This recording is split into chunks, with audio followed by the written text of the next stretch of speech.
আসসালামু আলাইকুম। প্রিয় দর্শক, অন্য মঞ্চের আলাপ চাইতায় আপনাদের সকলকে আমন্ত্রণ জানাচ্ছি। প্রায় 18 মাস পরে আমাদের রাষ্ট্রপতি শাহাবুদ্দিন চুপ্পু একটি বিস্ফোরক সাক্ষাৎকার দিয়েছেন। কালের কণ্ঠের সাথে প্রদত্ত এই সাক্ষাৎকারে তিনি অনেক কিছু বলেছেন যেটা আসলে দেশবাসীর জানা ছিল না। তিনি অনেক কথা বলেছেন, এটা যেমন সত্যি, আবার বেশ কিছু কথা তিনি বলেননি, যেটা আমরা আশা করি কোনো একদিন হয়তো তিনি বলবেন বা সেই সত্য প্রকাশ পাবে। ডক্টর ইউনূস অবৈধভাবে ক্ষমতা নেওয়ার পর থেকেই তার একটা চোখ ছিল কিন্তু এই বঙ্গভবনের দিকে। তিনি যেভাবে চলে গেলেন নির্বাচন দিয়ে, এটি তার মূল পরিকল্পনায় ছিল না। তিনি যেতে চাননি, তিনি আমৃত্যু ক্ষমতায় থাকতে চেয়েছিলেন এবং এ কারণে ইউনূস সেন্টার সহ শিবিরের বট বাহিনী তারা একটা ন্যারেটিভ ছড়িয়ে দিয়েছিল যে স্যার আপনি থাকেন 5 বছর, 10 বছর কিংবা 50 বছর, আপনি যাবেন না স্যার, এরকম একটা ন্যারেটিভ কিন্তু সুপরিকল্পিতভাবে ছড়ানো হয়েছিল। এবং তাদের যে মূল প্ল্যান ছিল, যদি জামায়াতে ইসলাম ক্ষমতায় আসতো তাহলে কিন্তু ডক্টর ইউনূস নিশ্চিত প্রেসিডেন্ট। এমনকি লন্ডনে তারেক রহমানের সাথে যে মিটিংটা হয়েছিল গত বছরের 13ই জুন, সেখানেও কিন্তু একটা আকারে ইঙ্গিতে বলা ছিল যে শারীরিকভাবে মানসিকভাবে সক্ষম থাকলে ডক্টর ইউনূসকে রাষ্ট্রপতি করার ব্যাপারটা বিএনপি বিবেচনা করবে। এখন তো বোঝা যাচ্ছে সেটা ছিল আসলে কথার কথা বা ইউনূসকে দেওয়া একটা টোপ। ইউনূসের এই রাষ্ট্রপতি হবার জন্য প্রথম দরকার ছিল হলো যে এই রাষ্ট্রপতি শাহাবুদ্দিন আহমেদ চুপ্পুকে তার পদ থেকে সরানো। এবং সাক্ষাৎকারে চুপ্পু অনেক কিছুই বলেছেন। তাকে সরানোর জন্য এই বৈষম্য বিরোধী ছাত্র আন্দোলন, ইনকলাব মঞ্চ, এরকম নানান রকমের মঞ্চ এনে তার বঙ্গভবন ঘেরাও পর্যন্ত করা হয়েছে এবং বঙ্গভবন লুটপাট করার জন্য তার পেছনের ঠেলা গাড়ি, ভ্যান ট্যান নিয়েও রেডি ছিল। অন্তত 5 বার চেষ্টা করা হয়েছে শাহাবুদ্দিন আহমেদ চুপ্পুকে রাষ্ট্রপতি পদ থেকে সরিয়ে দেওয়ার জন্য এবং 5 বারই খুব সিরিয়াসলি। তিনি বলেছেন একজন উপদেষ্টা তাকে সরানোর ব্যাপারে খুব সক্রিয় ভূমিকা রেখেছে, সেই উপদেষ্টাটি আসিফ নজরুল। আসিফ নজরুল, আদিলুর রহমান শুভ্র এবং রেজওয়ানা চৌধুরী, এই 3 জন উপদেষ্টা এবং ডক্টর ইউনূস, এই 4 জন ছিল মূলত বিভিন্ন পর্যায়ে শাহাবুদ্দিন চুপ্পুকে রাষ্ট্রপতির পদ থেকে সরানোর জন্য। এবং এই আসিফ নজরুল তখন রাতের পর রাত প্রধান বিচারপতি সৈয়দ রিফাত আহমেদের বাসভবনে গিয়ে পড়ে থাকতেন, বিভিন্ন বিষয় নিয়ে আলাপ করতেন। প্রধান বিচারপতির বাসভবনে এর আগে প্রতিদিন এত লোকের সমাগম কখনোই দেখা যায়নি। সন্ধ্যা হলেই সৈয়দ রিফাত আহমেদের বাড়িতে যেন পার্টি বসতো, মানে তিনি লোকজন নিয়ে বসতেন এবং সেই আসরে আসিফ নজরুল প্রায় যেতেন। এবং আসিফ নজরুল্লাহ চেয়েছিলেন যে চুপ্পুকে সরিয়ে সেখানে সৈয়দ রিফাত আহমেদকে বসাতে, কিন্তু সেই সময়ের প্রধান বিচারপতি সৈয়দ রিফাত আহমেদ এই অসাংবিধানিক উপায়ে চুপ্পুকে সরিয়ে নিজে রাষ্ট্রপতি হতে চাননি। এই কারণে আসিফ নজরুলদের প্রধান বিচারপতি কেন্দ্রিক যে প্ল্যানটা ছিল সেটা ভেস্তে গেছে। এরপরে তারা চেষ্টা করেছে মব সৃষ্টি করে, গণভবন যেমন ভাঙচুর করেছে সেরকম বঙ্গভবন ঘেরাও করে ভাঙচুর করে রাষ্ট্রপতিকে বিতাড়ন করতে, সেটাও তারা পারেনি। আমাদের রাষ্ট্রপতি বলেছেন যে তিনি একটা দৃঢ় অবস্থান নিয়েছিলেন সাংবিধানিক ধারাবাহিকতা বজায় রাখবার জন্য এবং তাকে সহায়তা করেছিলেন বিএনপি এবং সশস্ত্র বাহিনী। একথা সত্যি যে বিএনপি এই জায়গাটায় সাংবিধানিক ধারাবাহিকতার পক্ষে অবস্থান নিয়েছিল এবং তারা শাহাবুদ্দিন চুপ্পুর পক্ষেই ছিল। সশস্ত্র বাহিনী 3 বাহিনীর প্রধান, বিশেষ করে সেনাবাহিনীর প্রধান জেনারেল ওয়াকার, তারাও সমর্থন দিয়েছিল, যেহেতু সশস্ত্র বাহিনীর একদম হেড হলো রাষ্ট্রপতি। কিন্তু জেনারেল ওয়াকারের সমর্থন দেওয়ার আরেকটা হিডেন কারণ ছিল, কারণ ডক্টর ইউনূসরা যদি শাহাবুদ্দিন চুপ্পুকে সরাতে পারতেন তাহলে তারা নেক্সট এই সেনাপ্রধান ওয়াকারকে সরিয়ে দিতেন। সো নিজেদের গদি ঠিক রাখার জন্য তারা রাষ্ট্রপতিকে সমর্থন দিয়েছে এবং মোটামুটি পারস্পরিক স্বার্থের ভিত্তিতে রাষ্ট্রপতি ও সশস্ত্র বাহিনীর প্রতি, সশস্ত্র বাহিনী ও রাষ্ট্রপতির প্রতি একটা সমর্থন বজিয়ে রেখেছেন। এই কারণে ইউনূসের জন্য খুব ডিফিকাল্ট হয়েছে। ইউনূস পলিটিক্যালি চেষ্টা করেছিল যে সংখ্যাগরিষ্ঠ রাজনৈতিক দল যদি রাষ্ট্রপতির অপসারণ চায় তাহলে সেই উসিলায় তিনি শাহাবুদ্দিন চুপ্পুকে সরিয়ে দেবেন। কিন্তু সেখানেও জামাতে ইসলাম কিন্তু চেয়েছিল রাষ্ট্রপতির অপসারণ, কিন্তু বিএনপি চায়নি। বিএনপির সাথে যারা জোটবদ্ধ ছিল বা বিএনপির পক্ষে তারাও চায়নি। তো আলটিমেটলি মেজরিটি শাহাবুদ্দিন চুপ্পুর এ ধরনের অপসারণের পক্ষে ছিল না। সো ইউনূসের এই অপচেষ্টাটাও ব্যর্থ হয়েছে। যে কথা আমাদের রাষ্ট্রপতি বলেননি সেটা হলো যে কেবল বিএনপি না, আরো বড় কোনো শক্তি তার পক্ষে সমর্থন জানিয়েছিল। সেই শক্তির সাথে রাষ্ট্রপতি চুপ্পু সরাসরি যোগাযোগ করতেন না, তিনি ভায়া যোগাযোগ করতেন। গত 18 মাস রাষ্ট্রপতি শাহাবুদ্দিন আহমেদ চুপ্পু এক ধরনের বন্দি জীবন যাপন করেছে। দেশের ভেতরে তার মুভমেন্ট রেস্ট্রিক্টেড ছিল, দেশের বাইরে তাকে যেতে দেওয়া হয়নি। বিদেশ থেকে ইনভাইটেশন আসলেও মিথ্যে কথা বলে পররাষ্ট্র মন্ত্রণালয় থেকে সেটা ফিরিয়ে দেওয়া হয়েছে। তার একটা প্রেস উইং ছিল, সেই প্রেস উইং এর 3 জনকেই প্রত্যাহার করে নিয়েছে। সো ভার্চুয়ালি তার প্রেসে সেভাবে অ্যাক্সেস ছিল না। সবকিছু পেছন থেকে নাটের গুরু ইউনূস খেলেছে, এবং ইউনূস একের পর এক সংবিধানকে লঙ্ঘন করেছে। তার অনেক কার্যক্রমই রাষ্ট্রদ্রোহিতার পর্যায়ে পড়ে। এই যে সংবিধান লঙ্ঘন করা, রাষ্ট্রদ্রোহিতা, এই সব কিছুর শাস্তি কি হবে সেটাও কিন্তু আমাদের সংবিধানে খুব স্পষ্টভাবে উল্লেখ করা আছে। অসংখ্য অপরাধ করেছেন ডক্টর ইউনূস গত 18 মাসে, যার অনেকগুলো শাস্তি হলো মৃত্যুদণ্ড। আবার বিভিন্ন দূতাবাসে, বিদেশি দূতাবাসে যে রাষ্ট্রপতির ছবি থাকে সেটাও সরিয়ে নেওয়া হয়েছে। আমাদের পররাষ্ট্র উপদেষ্টা সেই সময় তহিদ হোসেন, তিনি একটি দূতাবাসের অফিসে গিয়ে রাষ্ট্রপতির ছবি দেখে ভীষণ ক্ষুব্ধ প্রতিক্রিয়া ব্যক্ত করেছে, এবং তারপরে সব দূতাবাস থেকে রাষ্ট্রপতির ছবি সরিয়ে নেওয়া হয়েছে। এটা খুবই অপমানজনক। আবার রাষ্ট্রপতিও কিন্তু অন্তত 3 বার চেষ্টা করেছিল ইউনূসের অবৈধ সরকারকে সরিয়ে দেওয়ার জন্য, এবং তার সাথে সশস্ত্র বাহিনীর একটা যোগাযোগ ছিল, তাদেরও হেল্প করার কথা ছিল, কিন্তু শেষ মুহূর্তে ব্যাটে বলে হয়নি। রাষ্ট্রপতির অফিসের কারো কারো অসহযোগিতার কারণে, এবং ওয়াকার তো সব দিকে খেলেছে। একদিকে রাষ্ট্রপতিকে গিয়ে বলেছে যে আপনি আমাদের বস, আপনার পরাজয়, আপনার অপসারণ মানে আমাদের পরাজয়। আবার রাষ্ট্রপতি কোনো ব্যবস্থা নিতে গেলে বলছে স্যার আসি বলে সময় মতো পিস্টান দিছে। শুধু পিস্টান দেয়নি, সেই উদ্যোগের কথাগুলো সে ইউনূসকে জানিয়ে দিয়েছে। অর্থাৎ বহুমুখী সাপ হিসেবে এখানে জেনারেল ওয়াকার ছিলেন। তো আজকের এই সাক্ষাৎকারের পরে খুব স্পষ্ট হয়ে গেছে যে ডক্টর ইউনূস কতখানি ভয়ঙ্কর ছিল, কত বড় অপরাধী ছিল, কত বড় বাটপার ছিল, সংবিধান লঙ্ঘনকারী, রাষ্ট্রদ্রোহী ছিল। এখন যে মোরাল প্রশ্নটা আসে যে এতগুলো অপরাধ করার ফলে ডক্টর ইউনূসকে কি বিচারের মুখোমুখি করা হবে কি না। ডক্টর ইউনূস এখনো দেশে আছেন, তার মার্চে দেশের বাইরে যাবার কথা, কিন্তু যতদূর আমি খবর পেয়েছি তিনি তার বিদেশ সফরটা এগিয়ে নিতে চাচ্ছেন, অর্থাৎ মার্চ পর্যন্ত হয়তো তিনি অপেক্ষা করবেন না, তার আগেই তিনি বাংলাদেশ ত্যাগ করার চেষ্টা করছেন। কিন্তু সেই প্রশ্ন আবার আসে যে তাকে কি বাংলাদেশ ত্যাগ করতে দেওয়া উচিত কিনা। একটি নতুন সরকার এসেছে বাংলাদেশে, যেভাবেই আসুক, নির্বাচন তো কি স্ট্যান্ডার্ড হয়েছে এটা একদম প্রমাণ সহ আপনাদের বলেছি। তারপরেও এই নতুন সরকারের একটা দায়িত্ব, যেহেতু তারা বেশ কিছু ভালো কথা বলছে, তো আইন যদি সবার জন্য সমান হয়, এবং এই ডক্টর ইউনূসরা যদি বিচারের মুখোমুখি না হয়, এরা যদি সাজা না পায়, তাহলে ভবিষ্যতেও এরকম ইউনূসের প্রেতাত্মারা আবারও রাষ্ট্রের বুকে এভাবে চেপে বসবে।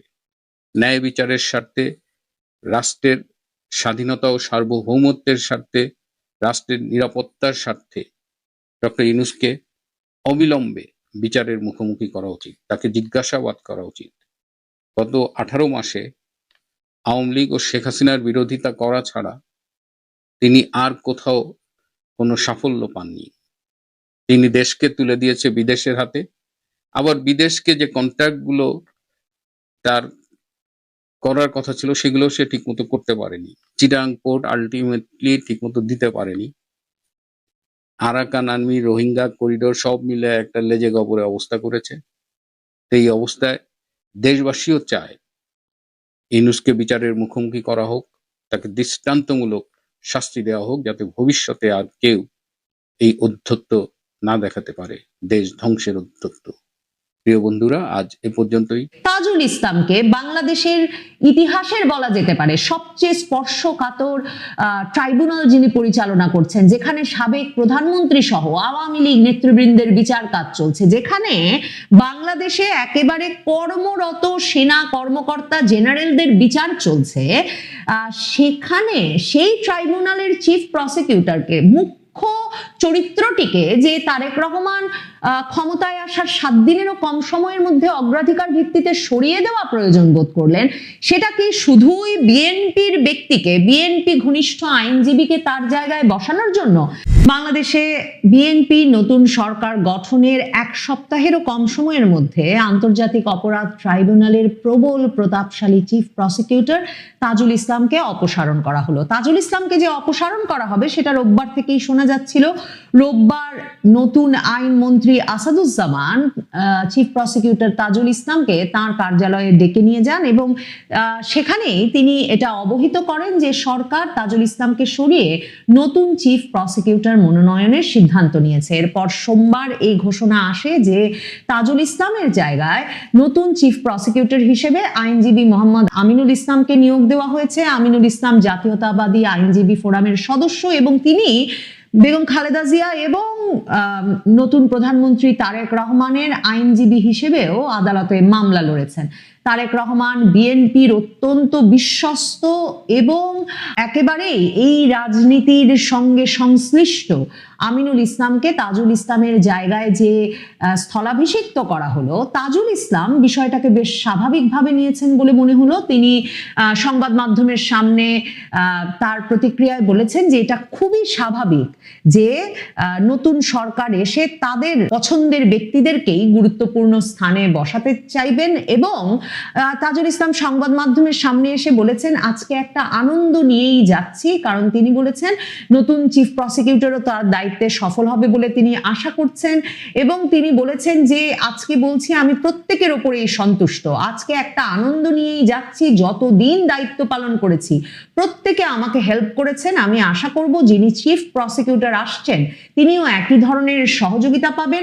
রাজনৈতিক সরকার কোনো নির্বাচিত নতুন সরকার দায়িত্ব নেয় তখন স্বাভাবিকভাবেই রাষ্ট্রের বিভিন্ন জায়গায় তারা পছন্দের লোক বসাবে। এই যে তাজুল ইসলামকে সরিয়ে বিএনপি তাদের মন মতো তাদের রাজনৈতিক লোক বসিয়েছে, এ নিয়ে যখন সামাজিক যোগাযোগের মাধ্যমে জামায়াতপন্থী অ্যাক্টিভিস্ট রাজনৈতিক সমর্থক তারা ভীষণভাবে সোচ্চার, তখন যে তাজুল ইসলাম বিষয়টাকে এত স্বাভাবিকভাবে দেখছেন তার কারণ তাজুল ইসলাম যেভাবে আন্তর্জাতিক অপরাধ ট্রাইব্যুনালটা পরিচালনা করছিলেন তা নিয়ে দেশে বিদেশে যে ধরনের সমালোচনা বেরিয়ে আসছিল এবং এখন যখন তার অপসারণের খবর বেরিয়ে এসেছে তখন এমনকি তার প্রসিকিউশন টিমের ভেতরে তার বিশ্বস্ত আইনজীবীদের মধ্য থেকেই তার বিরুদ্ধে, তার প্রসিকিউশন টিমের বিরুদ্ধে এত বড় ধরনের আর্থিক দুর্নীতির অভিযোগ উঠে আসছে যে সম্ভবত সরকারের কাছে, তারেক রহমান সরকারের কাছে এসব অভিযোগ থাকায়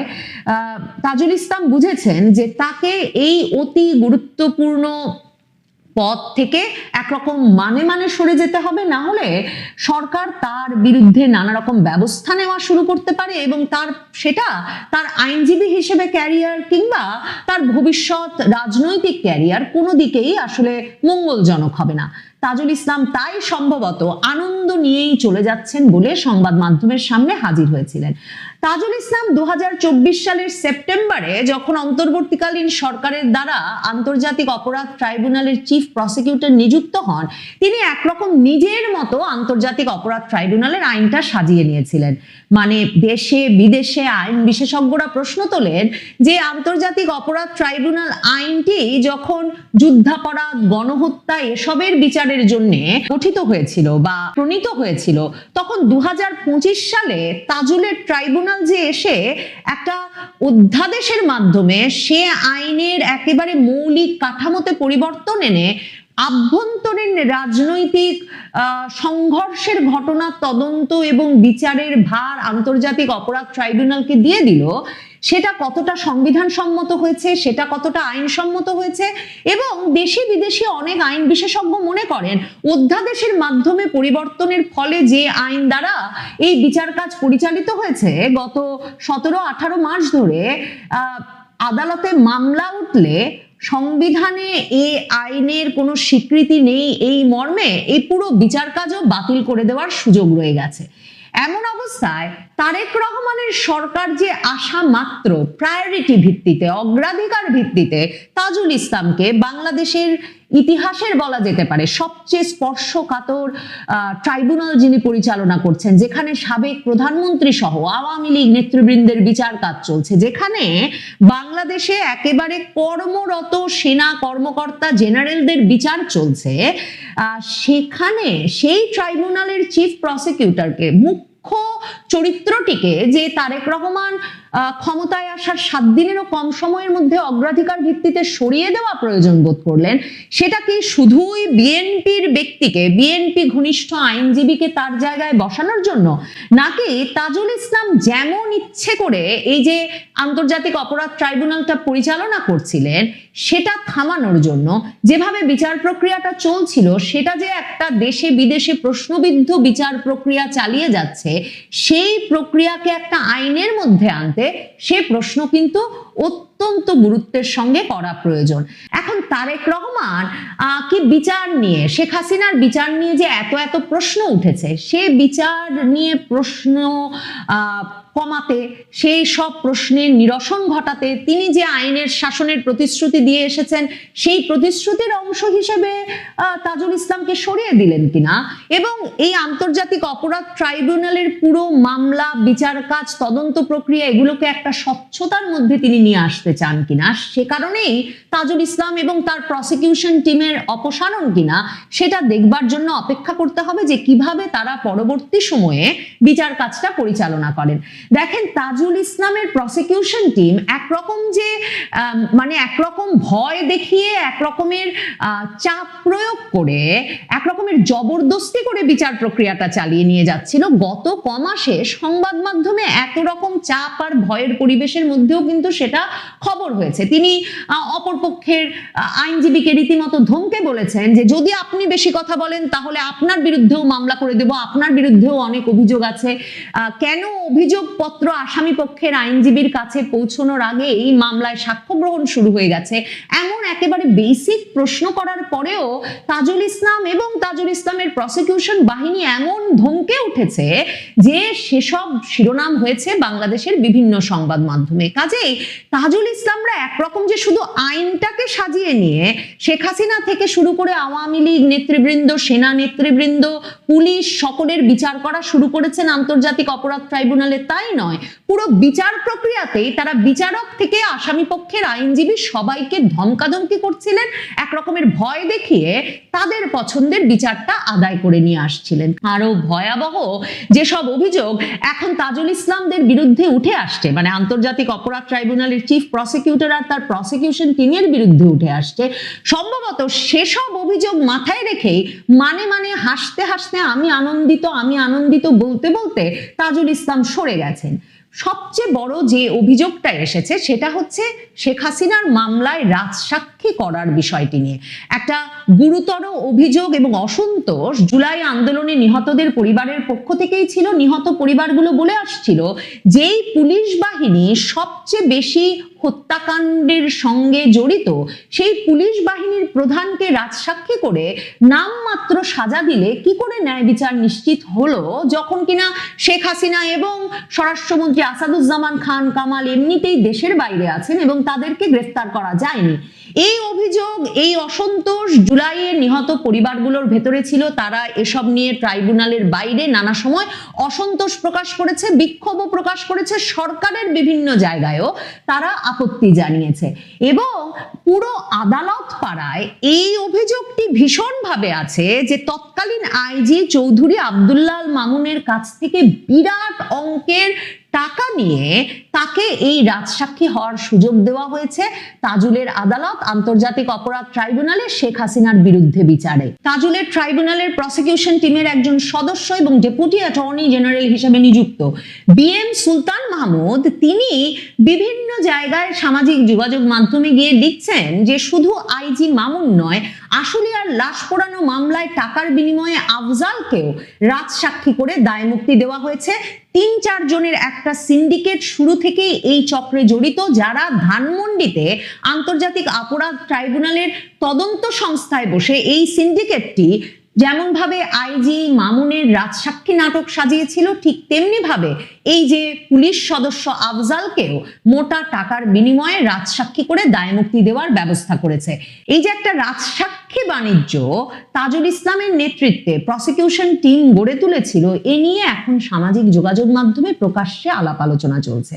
সম্ভবত এই বড় আর্থিক দুর্নীতির খবর খুব স্বাভাবিকভাবেই বিএনপি ঘনিষ্ঠ আইনজীবীরাও জানেন, অ্যাটর্নি জেনারেল আসাদুজ্জামান যিনি এখন আইনমন্ত্রী হয়েছেন তিনিও জানতেন। কাজে এই সবকিছু মিলিয়ে এই আর্থিক দুর্নীতির অবসান ঘটাতে এবং আন্তর্জাতিক অপরাধ ট্রাইব্যুনালের পুরো বিচার প্রক্রিয়াকে একটা যথাযথ প্রক্রিয়ার ভেতরে নিয়ে আসতে, ডিউ প্রসেসে নিয়ে আসতেই নতুন সরকার তাড়াতাড়ি তাজুল ইসলামকে অপসারণের সিদ্ধান্ত নিল। এর যেমন রাজনৈতিক তাৎপর্য আছে, এর পেছনে বড় অভিযোগের পাহাড়ও আছে, সেটা এখন আর ধামাচাপা দেওয়া যাচ্ছে না।